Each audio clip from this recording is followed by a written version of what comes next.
प्रिय दोस्तों नमस्कार। आज हम बात करेंगे कक्षा 9वीं अर्धवार्षिक परीक्षा विषय हिंदी।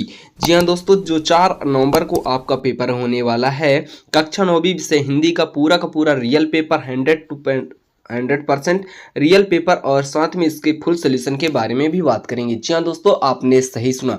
कक्षा 9वीं विषय हिंदी का अर्धवार्षिक परीक्षा जो कि 4 नवंबर को होने वाला है, पूरा का पूरा रियल पेपर इस वीडियो के माध्यम से हम आपको प्रोवाइड कराएंगे और साथ में इसका पीडीएफ भी। तो अगर आप चैनल पर नए हो तो चैनल को सब्सक्राइब कर लीजिए और बेल आइकन का बटन प्रेस कर लीजिए।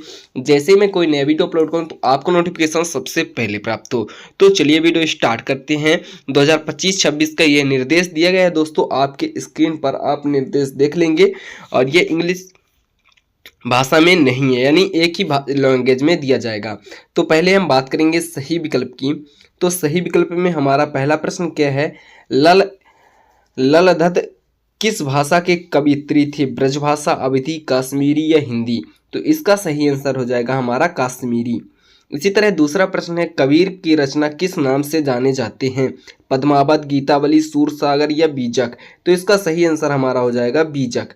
इसी तरह हमारा तीसरा प्रश्न है, जो रचनात्मक वाक्यम काव्यम की परिभाषा है, किसकी परिभाषा है?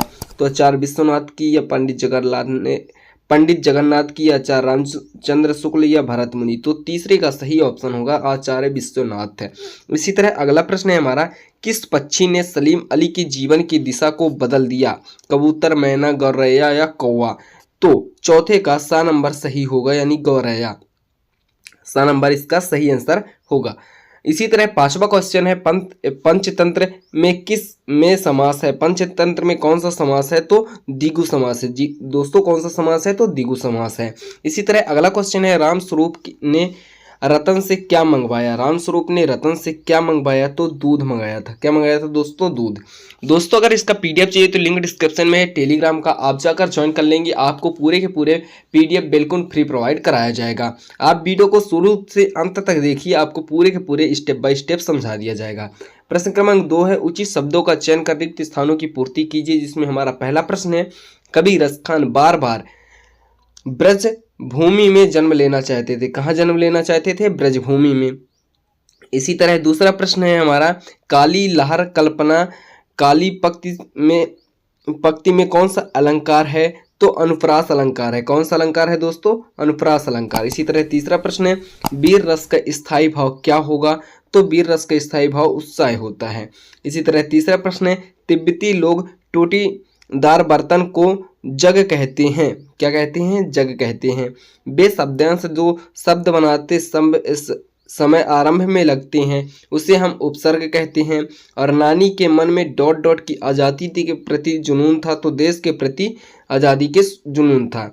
इसी तरह हम सत्य असत्य की प्रश्न करेंगे। तो अगर वीडियो अच्छा लग रहा हो दोस्तों तो वीडियो को लाइक करके चैनल को सब्सक्राइब जरूर कर लीजिए, क्योंकि और भी सब्जेक्ट के वीडियो हमारे चैनल पर उपलब्ध कराते रहेंगे तो आपको नोटिफिकेशन सबसे पहले मिले।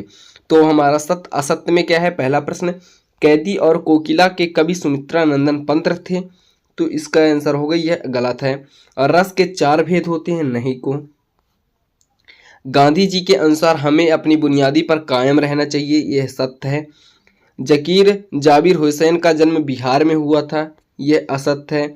और हाथ का तस्मस रूप हस्त होता है, यह सत्य है। और पांचवा है, विभीषिका से तात्पर्य भयंकर से है, यह भी सत्य है। इसी तरह हम बात करते हैं नेक्स्ट प्रश्न की। तो नेक्स्ट प्रश्न है, सही जोड़ी का मिलान कीजिए। तो पहला है हमारा ग्रामसी। जी दोस्तों, पहला हमारा क्या है? ग्रामसी। तो पहले का होगा स्वर संधि। काव्य की शोभा बढ़ाने वाले तत्व को कहते हैं अलंकार। प्रेमचंद के फटे जूते, तो इसमें क्या होगा? हरिशंकर सिंह परसाई। और भानु प्लस उदय, इसका होगा निपात शब्द। भी ही तक, यह होगा रतन। और घर का नौकर था, गलती हो गई, घर का नौकर था रतन और भी ही तक सुमित्रा नंदन पंत होगा। दोस्तों यह रहे पूरे के पूरे सही जोड़ी। इसी तरह हम एक वाक्य में उत्तर बात कर लेंगे। तो अगर आप चैनल पर नए हो तो चैनल को फटाफट सब्सक्राइब करके बेल आइकन का बटन जरूर प्रेस कर लीजिए। जैसे ही मैं कोई नया वीडियो अपलोड करूं तो आपको नोटिफिकेशन सबसे पहले प्राप्त हो। एक वाक्य में उत्तर में हमारा पहला प्रश्न क्या है? मनुष्य ईश्वर को कहाँ कहाँ ढूंढता फिरता है? तो कहाँ कहाँ ढूंढता है ईश्वर को? जैसे मंदिर, मंदिर, मस्जिद, मस्जिद और कैलाश में ढूंढता फिरता है, कैलाश। इसी तरह दूसरा है, कविता के शाब्दिक अनुशासन को क्या कहते हैं? छंद कहते हैं। क्या कहते हैं दोस्तों? छंद, छंद कहते हैं। दूसरे के आंसर रहा। इसी तरह, और पराकाष्ठा शब्द का अर्थ है, तो पराकाष्ठा शब्द का अर्थ है चरम सीमा, चरम सीमा अर्थ है दोस्तों, चरम सीमा या सर्वोच्च स्थान। इसी तरह अगला प्रश्न है, कलई खुलने के मुहावरे का अर्थ है, इसके मुहावरे का अर्थ क्या होगा? भेद, कलई खुलना मतलब भेद खुलना। इसी तरह अगला प्रश्न है, रीढ़ की हड्डी का मुख्य पात्र कौन है? तो उमा इसके मुख्य पात्र है, रीढ़ की हड्डी का उमा मुख्य पात्र है। मेरे संग की औरतें में लेखिका के कुल कितने भाई बहन थे? 5 भाई बहन थे। कितने भाई बहन थे दोस्तों? 5 भाई बहन थे। आई होप दोस्तों यह वीडियो आपको अच्छा लगा हो। इस वीडियो में मैं क्वेश्चन नंबर 1 से लेकर क्वेश्चन नंबर 5 तक के पूरे आंसर प्रोवाइड करा दिया हूं। अगर और भी यानी क्वेश्चन नंबर 6 से क्वेश्चन नंबर 23 तक के पूरे आंसर चाहिए तो हमारे चैनल को सब्सक्राइब करके वीडियो को लाइक करके अपने दोस्तों को ज़्यादा से ज़्यादा शेयर कर दीजिए। जल्दी मैं पार्ट 2 का वीडियो बनाऊंगा जिसमें A to Z class 9th के हिंदी सब्जेक्ट के क्वेश्चन नंबर 6 से लेकर क्वेश्चन नंबर 25 तक के पूरे आंसर रहेंगे। मिलते हैं नए वीडियो में नए टॉपिक के साथ। जब तक के लिए जय हिंद दोस्तों।